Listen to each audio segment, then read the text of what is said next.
এটা এমন পাপ, দুনিয়াতে অপমানিত হয়, এ পাপের কারণে আখিরাতেও অপমানিত হয়। এটা স্বামী স্ত্রীর মধ্যে সম্পর্ক নষ্ট করে দেয়, বাবা মেয়ের মধ্যে সম্পর্ক নষ্ট করে দেয়, প্রতিবেশীর মধ্যে সম্পর্ক নষ্ট করে দেয়। পরিবারগুলো আজকে ধ্বংস হয়ে যাচ্ছে, সমাজ ধ্বংস হয়ে যাচ্ছে, রাষ্ট্র ধ্বংস হয়ে যাচ্ছে, যুবক যুবতীরা ধ্বংস হয়ে যাচ্ছে, সর্বসাকুল্যে পরিবেশ নষ্ট হয়ে যাচ্ছে। এ পাপের সাথে যুবকেরা যেমন জড়িত, যুবতীরাও জড়িত, বৃদ্ধরা যেমন জড়িত, বৃদ্ধারাও জড়িত। তার মানে এ পাপ এমন পাপ, এ অবিবাহিতরাও জড়িত, বিবাহিতরাও জড়িত।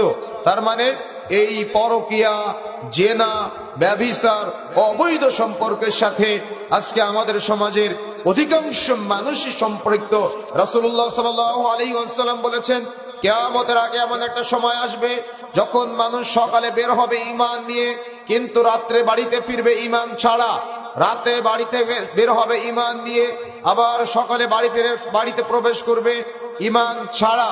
তার মানে ঈমান নড়বড়ে অবস্থায় হয়ে যাবে, যখন তখন কচুর পাতার পানির মতো ঈমান পড়ে যেতে পারে, ঈমান নষ্ট হয়ে যেতে পারে।